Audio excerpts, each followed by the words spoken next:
انتہائی خطرناک مچھر سینڈ فلائی نے سیلاب متاثرہ علاقوں میں ایک بار پھر خطرے کی گھنٹی بجا دی۔ اس خطرناک اور بے رحم مچھر کے کاٹنے کے بعد ہڈیوں میں سوراخ تک ہو جاتا ہے۔ راجن پور کے مغرب میں کوہ سلیمان کے پہاڑوں میں یہ مچھر پایا جاتا ہے۔ سیلاب متاثرہ علاقوں میں اب اس مچھر کے کاٹنے کے کافی کیسز سامنے آ رہے ہیں۔ اس مچھر کے کاٹنے کے بعد جسم میں الرجی اور گلنا شروع ہو جاتا ہے۔ بدقسمتی سے اس مچھر کے نہ تو ٹیسٹ کی سہولت راجن پور میں موجود ہے، نہ ہی اس کا کوئی علاج۔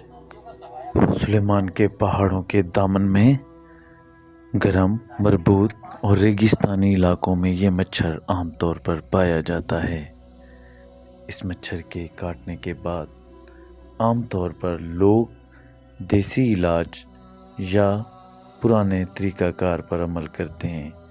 لیکن جن لوگوں کا امیون سسٹم مضبوط ہوتا ہے وہ تو سروائیو کر جاتے ہیں، لیکن عام طور پر کمزور اور لاغر لوگ اس مچھر کے کاٹنے کے بعد جاں بحق ہو جاتے ہیں۔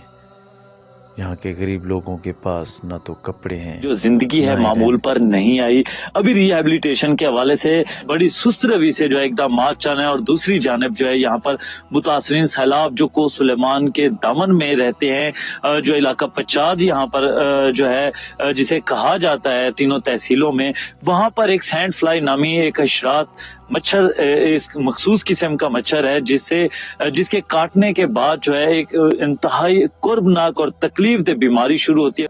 آج کے اس ترقی یافتہ دور میں بھی یہاں کے لوگ پتھر کی زندگی گزارنے پر مجبور ہیں۔ یہاں پر گھاس پھوس کے جھونپڑیوں میں رہنے والے لوگ، جن کو اس مچھر کے کاٹنے کے بعد ٹیسٹ تک کی سہولت میسر نہیں،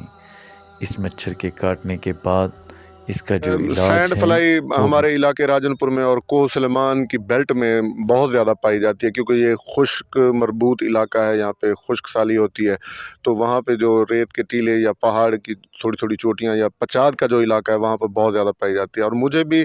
سینڈ فلائی نے کاٹا ہے، میرے بازو کے اوپر سینڈ فلائی نے کاٹا تھا اس جگہ پہ، تو جس کی وجہ سے نا پہلے تو یہاں پر ایک چھوٹا سا پھوڑا نما بن گیا تھا، کچھ دنوں کے بعد اس میں سے پھر پیپ آنا شروع ہو گئی، پیپ ختم ہوئی تو اس سے پھر پانی رسنا شروع ہو گیا، پانی رستے رستے اب یہ ایک تو زخم بڑھ گیا اور اس میں سوراخ ہونا شروع ہو گیا، یہ نیچے تک جا رہا ہے۔ اب اس کی جو میں نے ہاسپٹل سے پتہ کیا ہے، نہ تو یہاں پہ راجن پور ہسپتال میں کسی جگہ پر سرکاری سطح پر اس کا نہ تو کوئی ٹیسٹ کیا جاتا ہے، نہ ہی اس کی کوئی ویکسین دستیاب ہے، نہ ہی انجیکشن دستیاب ہے۔ کہتے ہیں کہ بھی اس کا ایک گلوکو ٹائم نامی ایک انجیکشن ہے جو وہ لگتے ہیں، اس میں زخم میں بھی لگتے ہیں اور جسم میں بھی لگتے ہیں، تو وہ دستیاب نہیں ہے، وہ بلیک ریٹ پہ ملتے ہیں، سندھ میں یا بلوچستان میں وہ دستیاب ہوتے ہیں، یا کہ ایران سے سمگل ہو کے آتے ہیں۔ پاکستان میں جو اس کا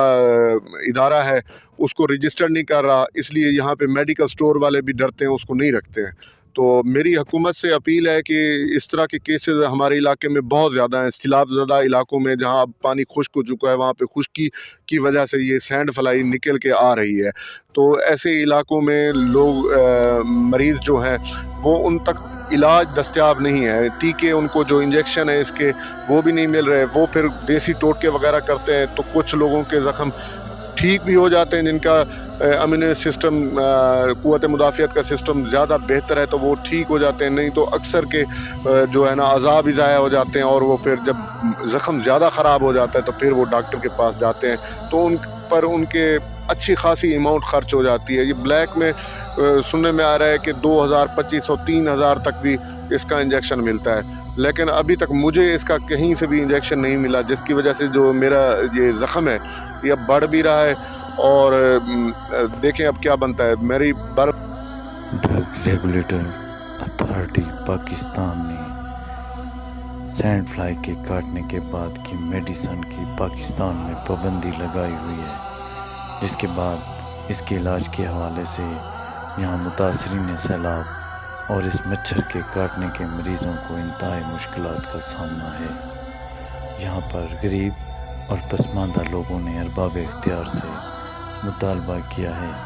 کہ اس مچھر کے کاٹنے کے نہ صرف ٹیسٹ کی سہولت میسر کی جائے بلکہ اس مچھر کے علاج معالجے کے حوالے سے بھی ہنگامی بنیادوں پر اقدامات کیے جائیں۔ یہاں پر شہریوں نے مخیر حضرات سے بھی مطالبہ کیا ہے کہ اس مچھر سے بچاؤ کے حوالے سے مچھردانیوں اور مختلف اقدامات کے حوالے سے لوگوں کی مدد کی جائے۔